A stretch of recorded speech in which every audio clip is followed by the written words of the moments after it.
Well, welcome to our structural modeling video conference for September 2017. Month is going to be starting the fourth year that we've been doing this monthly video conference, covering a wide range of activities and focusing in certain areas, and have moved around and looked at different things. So this time, this particular technical report number 12 that we have out, kind of marks a little bit of a change in focus now for the structural modeling activity. What we're going to do after this month's report is we're going to cycle back and start working with very specific components of the software. So in the past, we developed some software, we just kind of hacked together some simple JavaScript websites to demonstrate the concepts associated with the structural modeling software. So this time, there's a couple things that have happened. First of all, is that the new JavaScript standard is out, and there's new tools that allow you to make these the code itself much more modular, testable, repeatable, portable. And one of the main goals now as we cycle back and start looking at the software again is to actually create portable libraries with the more modular, so that we can have these libraries, have them well tested, and then use them in different formats and different forms within web applications. So that's one of the current goals. And then the other focus will on the near-term structural modeling activities will be to make a closer connection between the software functions and the higher level definition that we've given to structural modeling. So we've looked at a number of things. We've developed in this particular technical report. We've refined the definitions of a relationship and how that impacts the configuration of a system. So we'll take a look at that and we'll take a look at that, and then as we develop the new software, we will make these connections between the new definitions and the software functions and implementations to make that stronger. And then that'll be the basis for the content for our technical reports, probably for October, November, and December. So hopefully in the next 3 months, what we plan on doing is just going through and cleaning that up, developing the libraries, making the libraries testable, and making a much stronger connection to the work that we've done in the past. So this month of September, Mary and I will be traveling during the middle of the month, so we're going to be leaving our computers at home, and we're not really sure if we're going to have cell service where we're going. So we won't be able to host the September 16th meeting. We need to address that somehow. Either someone needs to take responsibility for hosting that meeting, or we'll need to cancel that meeting. So if I don't hear anything from anyone who's going to step up and volunteer to host that meeting and provide the content for it, we'll cancel that meeting. And I'll take a look at the calendar here. So today is the 2nd. If I don't hear anything by let's say by the 8th, Friday, then I'll just send out a note to cancel that meeting, and then the next scheduled meeting will be on October the 7th. So I think that'll kind of give everybody time to clear that up, see how that's going, and to address that. So Let's see, is there anything else here? Right, so anyway, we have the, of course, the new website, which is Systems Concepts website, and then the technical report, the new one that's available on ResearchGate. And the activities, I know people have been really busy this summer. They had the wintergreen retreats in August. School's getting ready to start for many folks. There's other types of conferences and activities going on. But I'd like people to think about any opportunities to start applying the new revised software. It's maybe toward the end of this year, first of next year, in December, January, February, March timeframe, something like that. We will have a much better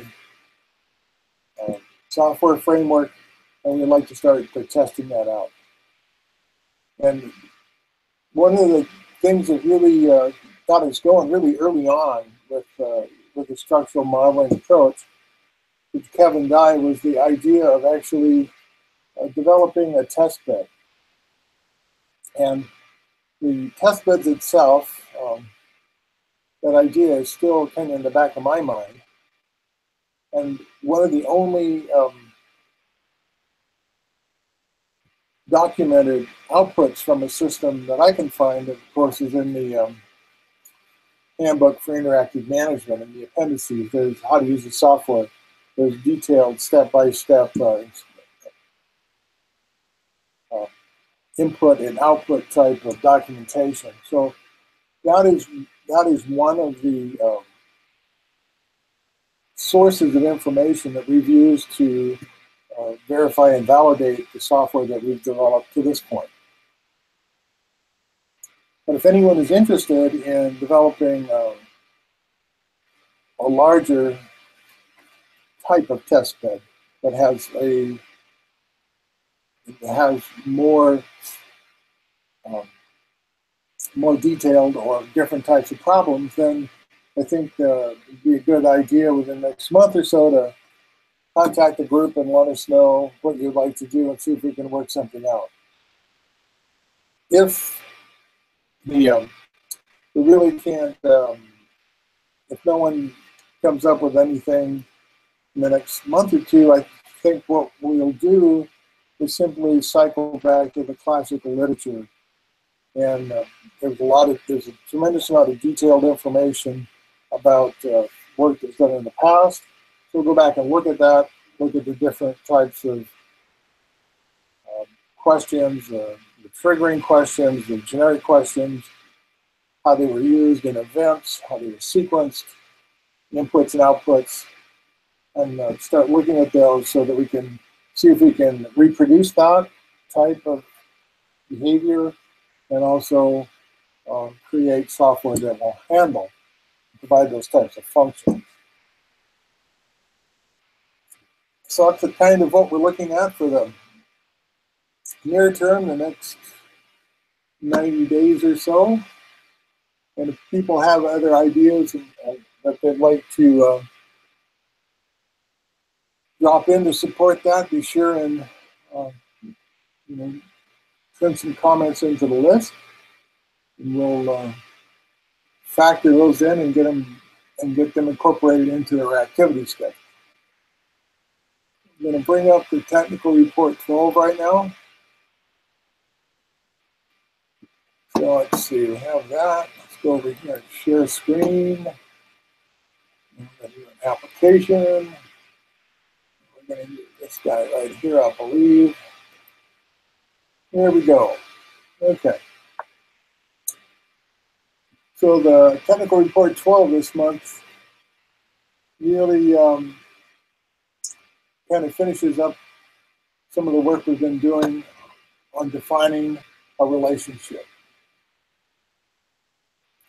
And this relationship is the relationship that's used, natural language relationship that's used to create a system. So we define the system as a relationship mapped over a set of objects. so the relationship really plays a very important role in the discovery of a new system. And we've covered this in our last few technical reports, and we've defined some additional attributes that are associated with structural modeling relationship.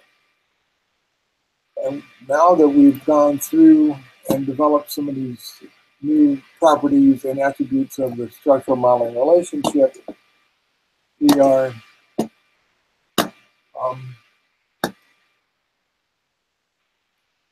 going to go through and make some more specific definitions and more complex definitions of a relationship, and then discuss how those more complex relationships can really assist us in focusing the information from a group or a distributed group of people to create and understand a poorly defined or unknown system. So we really do that by going through and talking about specific types of definitions. How do you define things? What's the standard way of doing that? Then we talk about our language types and the specific 3 types of languages that we use. Then we present the properties and attributes for system relationship. Once we do that, then we present the incomplete relationship definition table. I think the definition table, once we start listing and defining and categorizing relationships, it becomes interesting to see how these specific properties and attributes affect the structure of a system.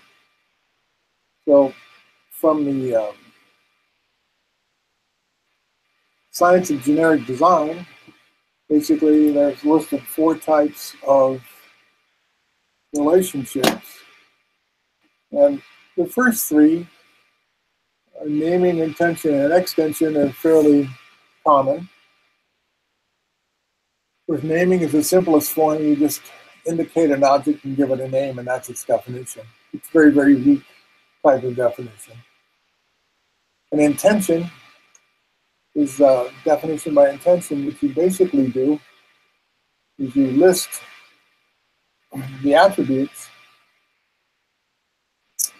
and of an item or class, and then you provide more information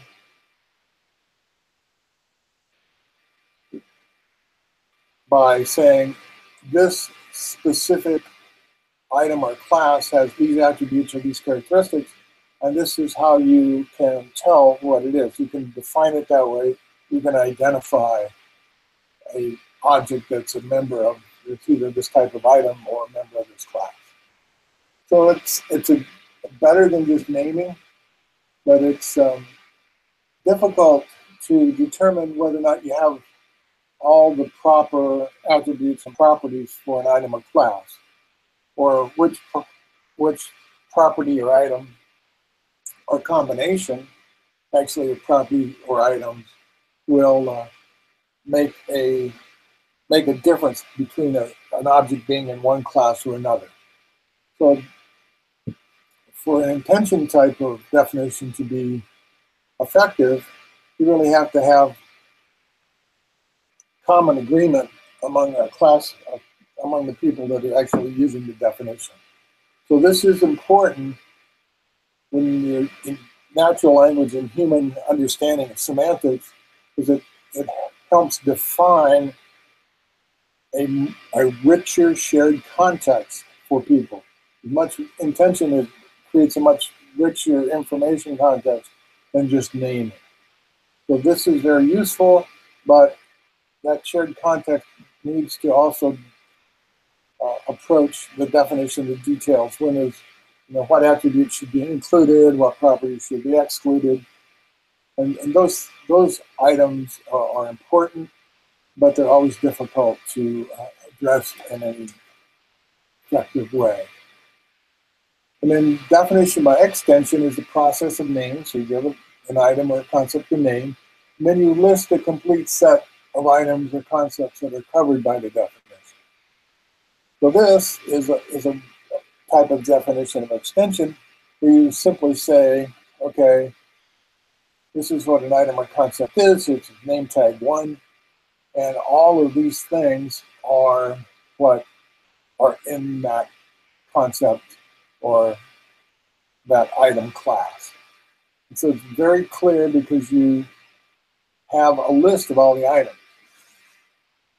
But extension itself is difficult because it's the process of determining whether or not you have included everything in the class, or if you have something in the class that shouldn't be in there. So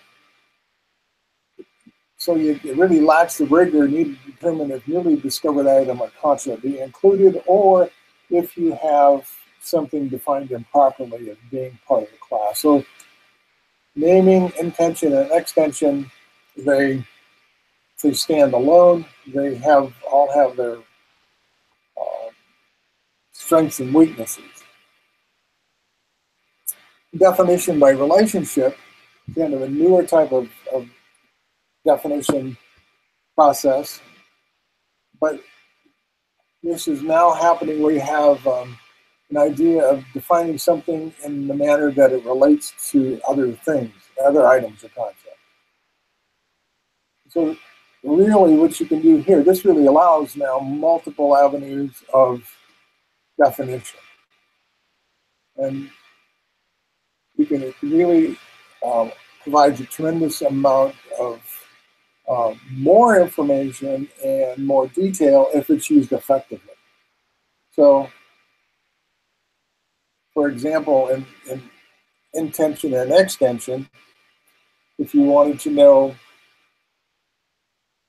if an item should be included in the extension, well, you'd need to look at intention and say, what are its attributes and properties? And so that would be that's one way that these types of different types of definition forms enforce each other. So if you have a well-defined definition process that includes all 4 of these types of definition approaches, and it's focused mainly around an aggregation that uses a relationship definition, we believe you can create very strong, functional, usable definitions that have a high utility. Okay, so now for language types, in our we've been using the three types of languages in our work, and those languages are basically prose, which are written words in a linear fashion, mathematics, and structured graphic. So there's some distinct differences between these, but prose is mostly an informal type of statement, and mathematics is mostly formal statement, formal structure. Structured graphics can be either formal or informal. So that's one of the primary differences between and among these different kinds of languages. But they can be used and aggregated in a way that helps support clear definition and description of a system, and you can make a very compact form of definition and description of a system that can be easily communicated.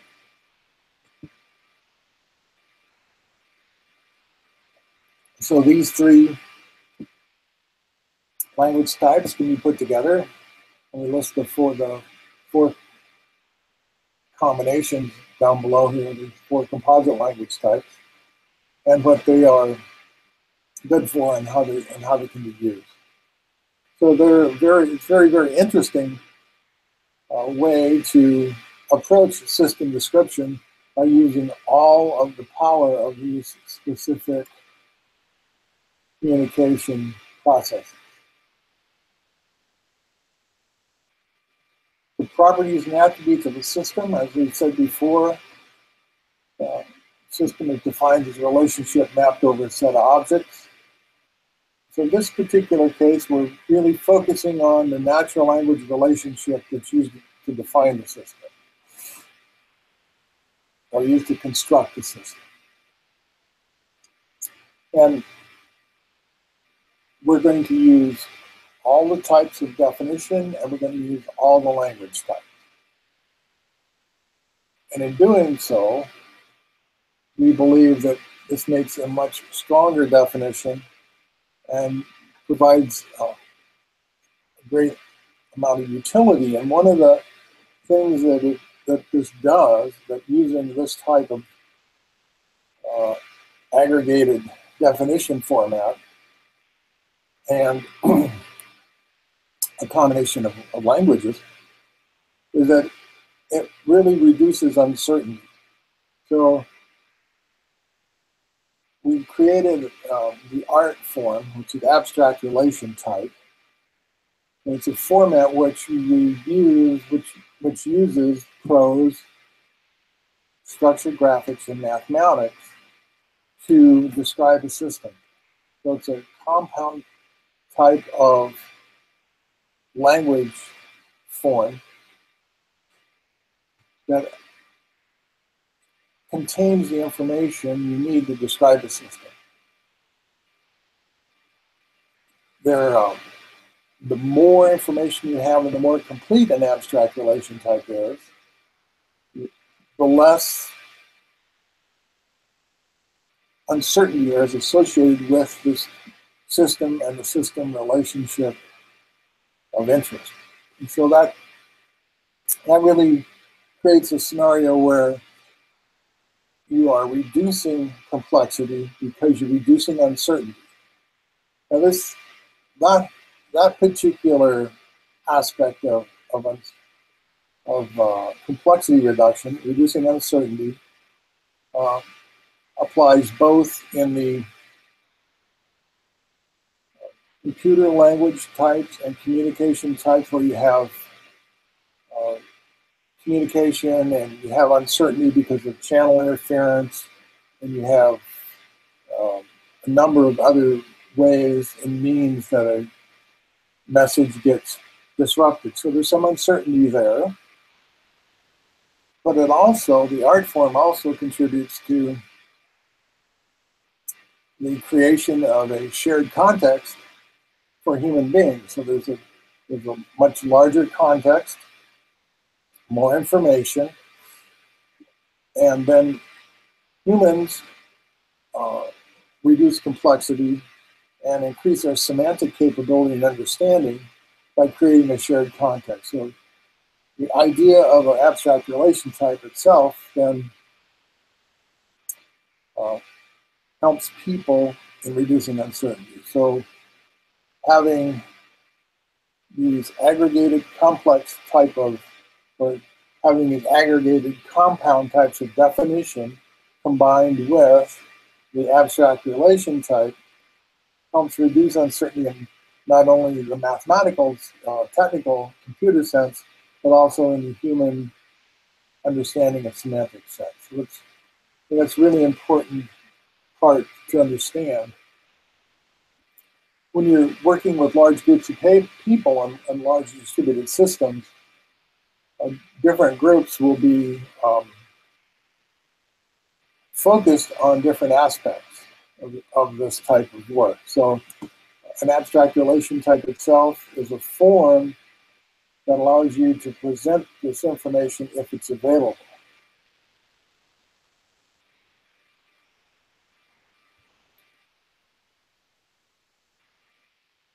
So what we've done now with the system structuring relationships are defined using all four types of definition. So a specific structural relationship, of course, is given a name tag. We give them a natural language name tag, but we've also given them a name tag that goes with that's aligned with the logical buckets for the AMEI. Then we look at the natural language relationship class properties and attributes that are listed, and we do this. When we do this, we create a definition by intention. So, say a relationship, structured relationship has these properties and it has these attributes.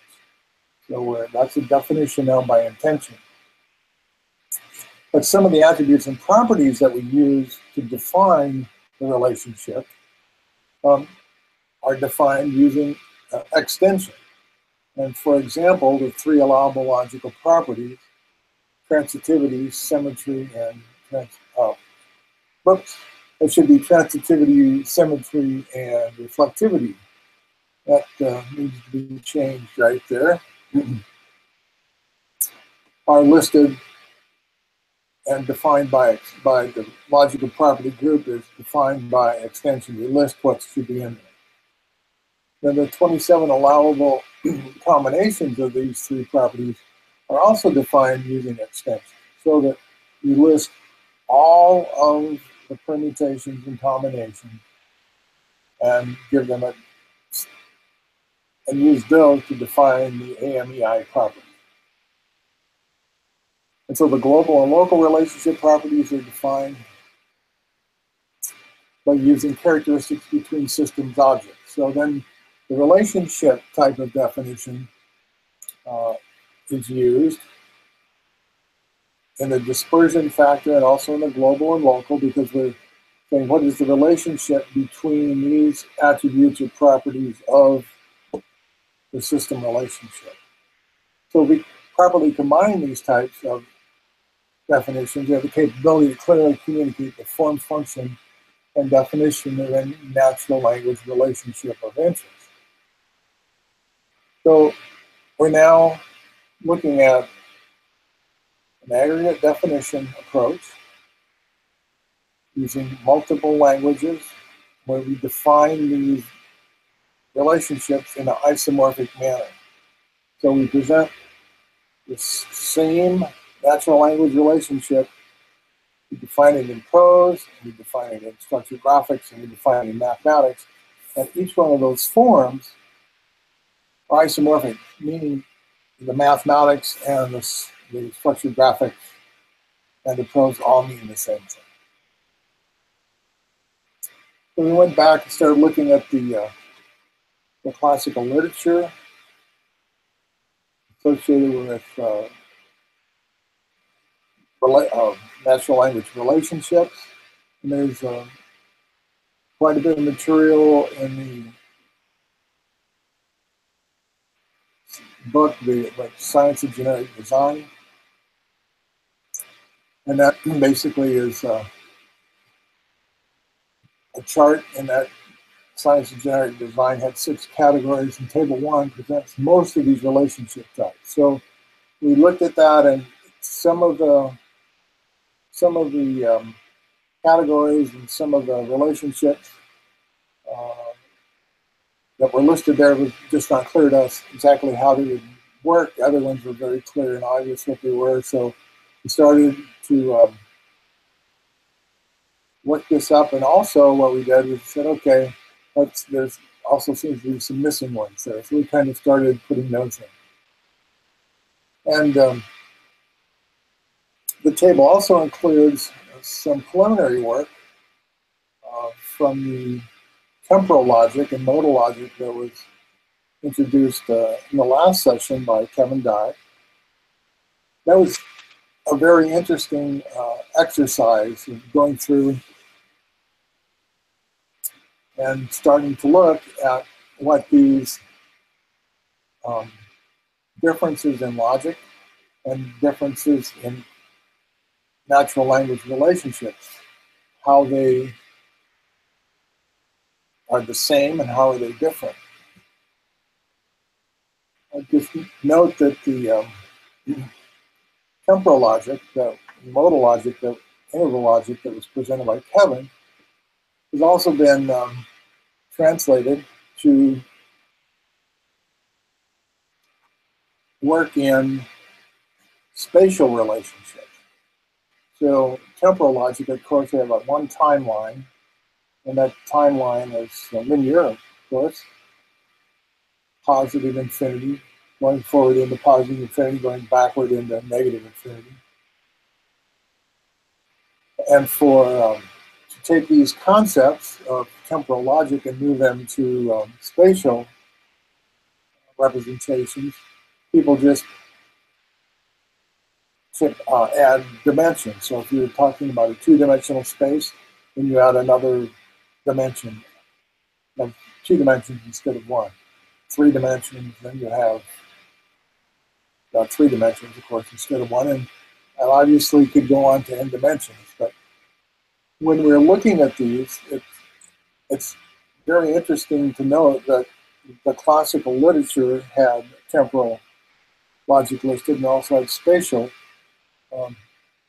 type of relationships listed.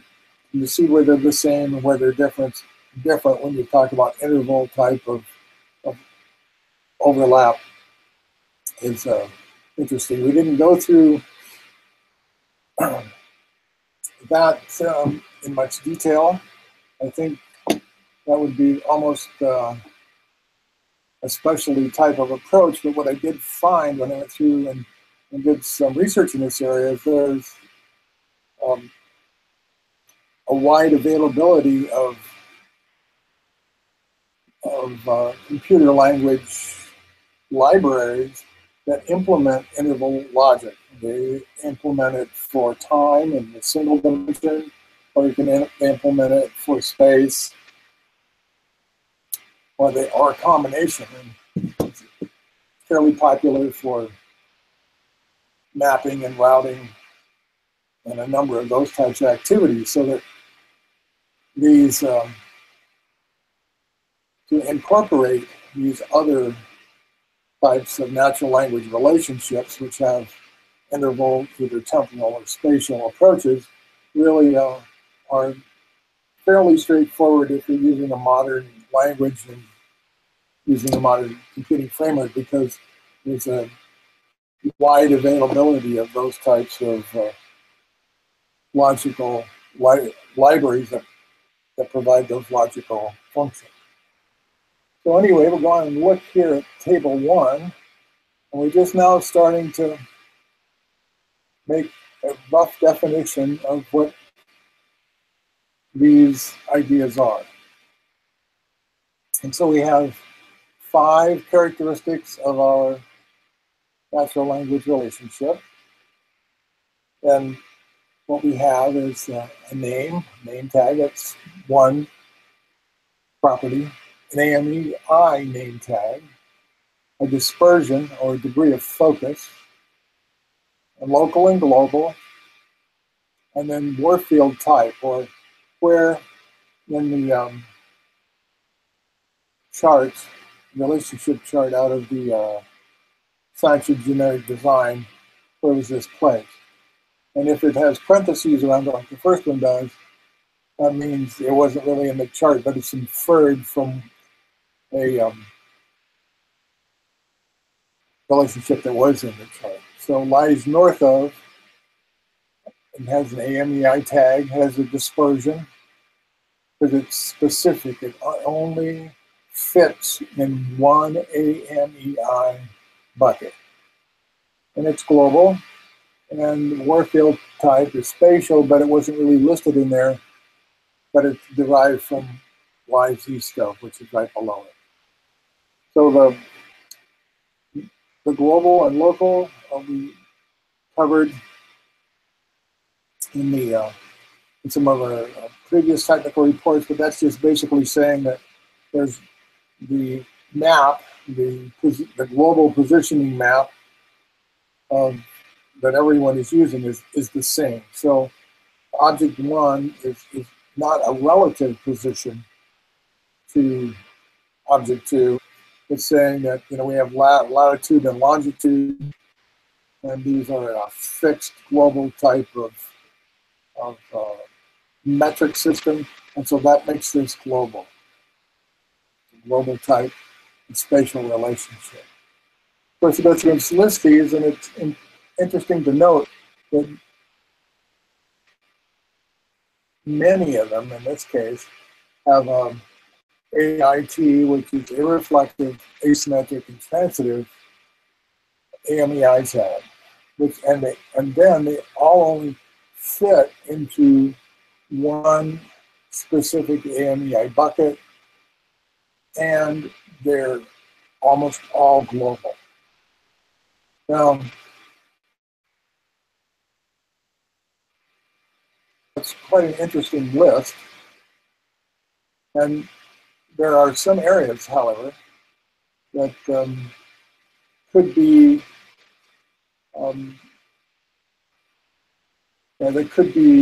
that would need some more definition and need more discussion. So let's see if we can find one of those.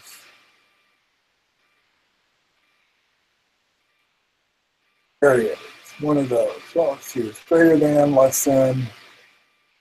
It's part of is actually the one I'm looking for. Let's see if it's here.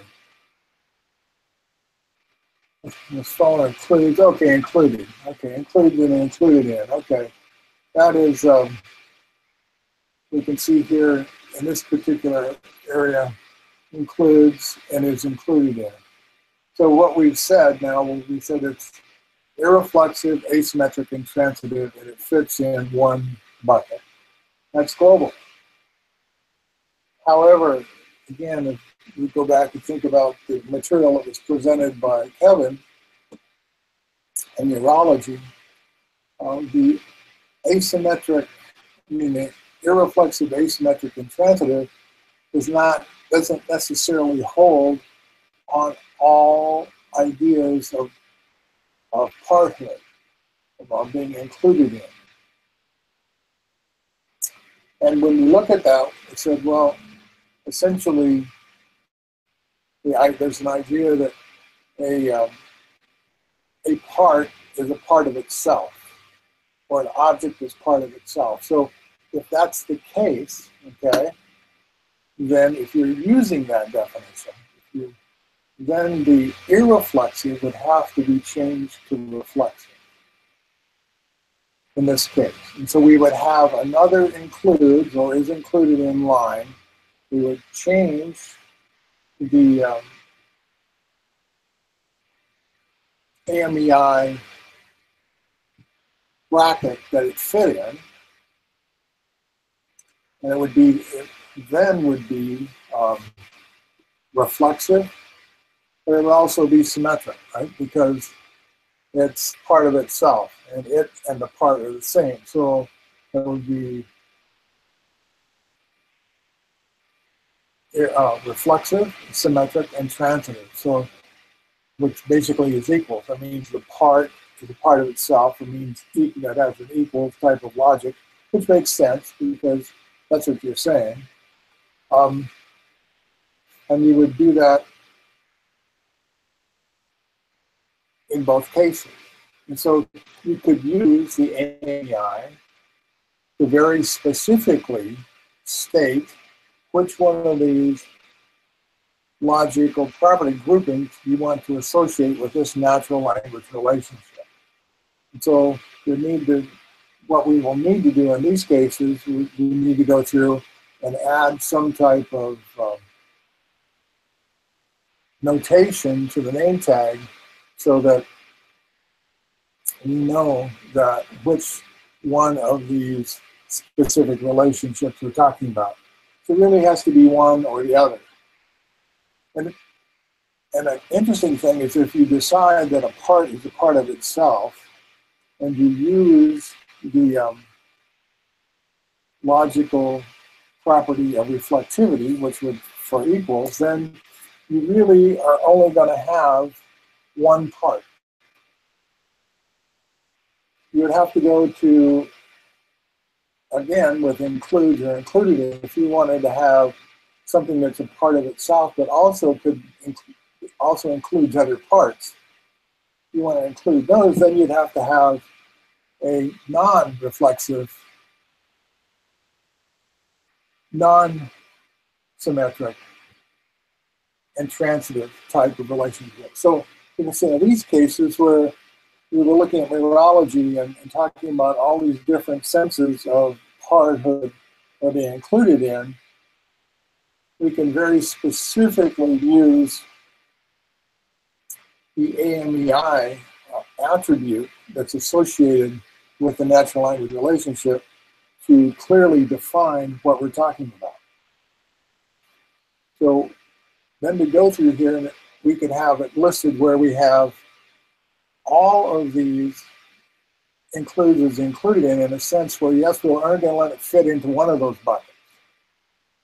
Or we'd have an opportunity again to say, well, we're going to have includes and included in, where we're going to let it fit in 2 or 3 of these buckets. And then we'd have to list those. The specific, the dispersion factor would go up. It would go up to 2 or 3. And then the sense of how that would work in any specific definition or system description process to be more carefully defined within an art form.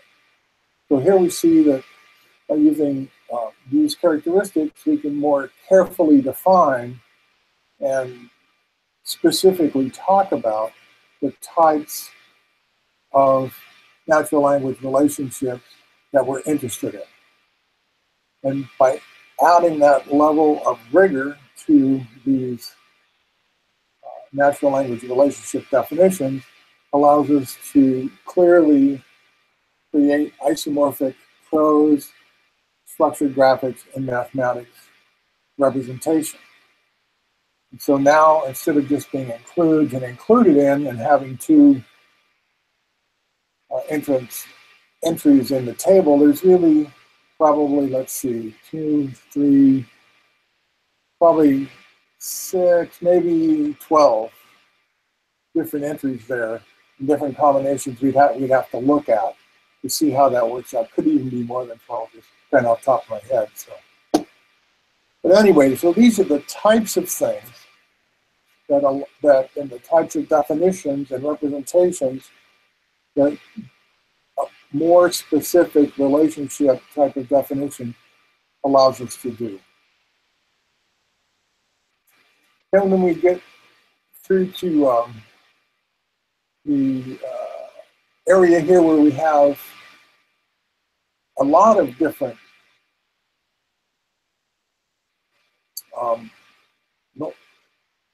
natural language relationships that fit in all of the AMEI buckets. So we have causes. Well, we could have a cause that has all of these. The aggravates could behave in a way that fit in all 27 buckets. And then we also notice that these ideas and the ones that could fit in 27 buckets, they are they're local. Meaning they just, the object 1 affects object 2 without a mediating artifact. So this is a very interesting approach just at first blush in looking at this. And we can see that most of these are in the influence diagram, an influence type from the Warfield diagram. And as Kevin pointed out before, aggravates is one of the most commonly used natural language relationships. And it fits in all, and it's dispersed, all 27, and it's local. So what this means is it's without any processing or without any rule sets or without any types of ideas of how we're going to process each and every person or person's view of aggravates. It can be quite, it just doesn't focus in on any specific set of information. It's just kind of everywhere. And it talks about all these different possible relationships between the objects. And that same with enhance, supports, confirms, weakens, strengthens, influences.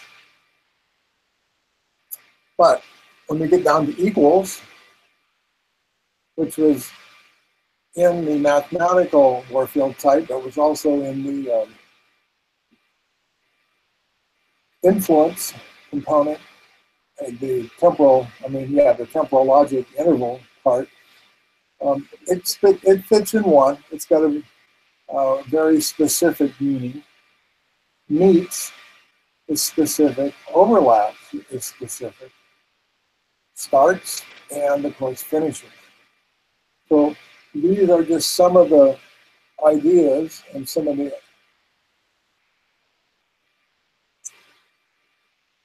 characteristics of natural language relationships when we look at these 5 properties and attributes.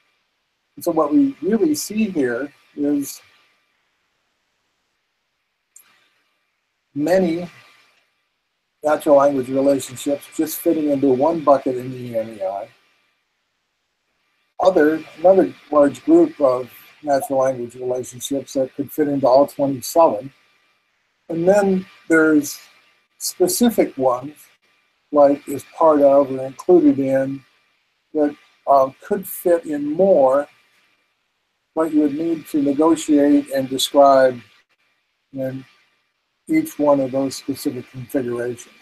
And that's why this chart here says to be continued, because there's a lot more work to do with that. This is just the approach that we're using to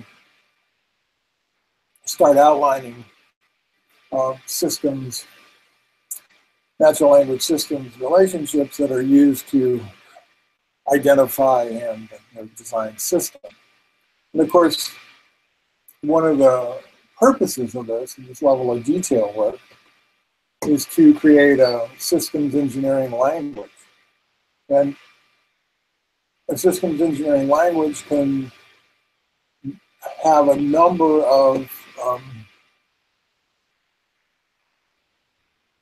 applications, but can also have a number of forms and can have a number of idioms.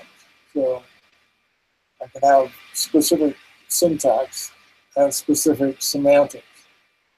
So what we're doing now for systems engineering language, we'd be looking at the structural component. So how are, in large general sense, kind of structure, global structure, all big scale structure, does the system have? And then you would have other components of the systems engineering language that would talk about how structures interface with each other, how the system behaves. And I think one of the real important things to recognize here, we've just been talking about system structure. We really haven't been talking about system behavior very much at all. When we got into the temporal logic here, we start actually running into some behavior. Meets, overlaps, starts, finishes. That's behavior. But if you map that behavior over a single timeline, then you can actually have a structure in time. So it's important to make these distinctions of whether or not we're actually talking about what type of system structure, or if we're talking about system behavior. And they're going to have 2 kind of different approaches, it seems like. And one of the things, of course, about system behavior and system execution is there's just a vast amount of work done in that area, with computing systems, because computing systems and control, that's mostly system behavior. So how you would marry the system behavior into the system structure as a part of a systems language is also very important. So we're just starting to scratch the surface here and outline these things, but I think it's fairly clear that this would be a useful type of approach. So let's look at some of the natural language relationships that we actually didn't put in from the chart in the genetic systems, from the science of genetic design that we didn't put into the table.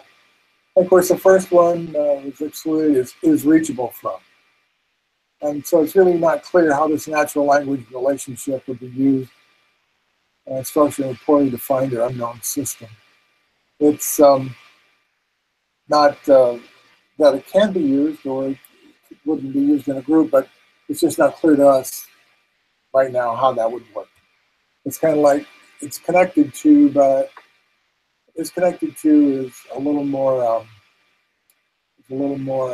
definitive.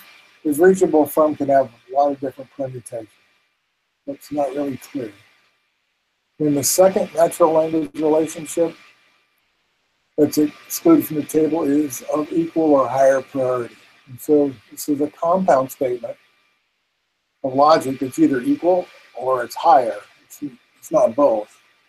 And in structural modeling, you're gonna use empirical data from real substantive data from real world situations. You're gonna find out. You're gonna get that information, and it's gonna say, oh, it's either equal or it's higher, but it's not both. So we don't allow those types of compound logic. I mean, a relationship statements yet. Is equal is fine, is higher is fine, but not both, because it increases the uncertainty associated with it and also the complexity, plus a number of other issues. Third natural language relationship that was excluded is independent of. We excluded this one because it's really focused on the lack of a relationship. I mean, it's probably could be used, but it's just not really clear. So we're kind of steering away from the negative expression of a relationship. The fourth natural language relationship, of course, is precedes or coincides with. And again, precedes and coincides can't coexist at the same time. It's either one or the other. So essentially, same idea. We will allow a precedes relationship. We'll allow a coincides relationship, but not both, because essentially they represent two different types of logic and increases complexity. Then the fifth natural language relationship is disjoint and timeless. Again, it focuses on the lack of a relationship, and it's just not clear how you would do this, because there's a lot of things that don't happen at the same time. We're really not worried about that. What we really want to know is what things happen. It's happened concurrently, and so it's or in a sequence. So it's not really clear how you would use this. And I think there's other better relationships, natural language relationships for it. 6 natural language relationship, including table 1, has a component that lies to left of. So this is really deemed to be the same as left of. And so we don't put this one in this time at this level of analysis. The 7th natural language relationship excluded from the table crosses in a plane. It's just not clear how that would be used. Of course, in addition to those 7 specific natural language relationships, many of the mathematical natural language relationships were not included. And we did that because it's really not clear how we would use those in a generic question. There's other natural language relationships, and we'd like to make a distinction between the natural language relationship and a mathematical relation. That's another reason to kind of start to separate these a little bit and highlight that difference. So we just didn't include those at this time. It's not, doesn't mean that they couldn't be used. It's just not clear to us that how you would use them, or if we want to use them in that manner, because we want to start making a clearer distinction between a natural language relationship and a mathematical relation. Okay, so anyway, we just started with this table and put it together and starting to see some patterns. And as I mentioned, there's other areas that need to be developed. And we believe it's a good start and it's a good foundation. And so, in summary, I'd just like to say that it's clear that some natural language relationships are better than others for creating well-defined system structures. However, in exploring unknown systems, you may want to have the use of influence type of structural modeling relationships, natural language relationships, that are not really that clear or that focused. And we'll take, let's say, we'll take aggravates here, for example. Now, aggravates is, again, as Kevin said, is the one that's used the most, and it's listed as including all the 27 logical property groups. But if you make the assumption that that all structure and relationships are transitive, then that immediately reduces the aggravates span down to 9 logical property groups. And then further, if you make an assumption that the object does not aggravate itself, meaning it's irreflexive, then the number of logical property groups is reduced to 3. And these 3 logical property groups are irreflexive, symmetric, transitive, irreflexive, asymmetric, and transitive, and irreflexive, non-symmetric, and transitive. And what we can see here is that with these two enabling assumptions, 1, everything is transitive, 2, everything is irreflexive for aggravates, then we reduce this to the 3 forms that we can separate and use on the either the asymmetric approach, the symmetric approach, or the non-symmetric approach. And so that when you were going to design a structural modeling event or create a structural modeling process, you would need to think about the risks and benefits of doing this. What's the risk in making the assumption that everything is transitive? The assumption that these are irreflexive, they don't aggravate themselves. You can do this with these 2 assumptions, then you focus down onto a very clear set of operations that can be handled readily and will give you some interesting information. So these are the types of things that we will be working on in our next technical report. We'll start mapping that information through the software. And of course, we've moved the definitions now back into Appendix A, and we've also added an Appendix B to the augmented model exchange isomorphism back here. And so basically we can see here that the hierarchy, combined hierarchy and network, which we're working with, we've now, using those assumptions for aggravates, have brought it down into one of these 3 classes. And so those are the types of operational assumptions and operational processes that people need to decide whether or not it's good in their area, but it really makes it more readily available for computer support and computer analysis. So this hour is almost done. I'll wait until next week to see if we're getting a response back for the middle of the month meeting. If we don't have a middle of the month meeting, then the next meeting will be on October 7th. And we'll be looking at some new software and software libraries at that period of time. So that's the concludes the session for September. Take care and have fun. Thank you.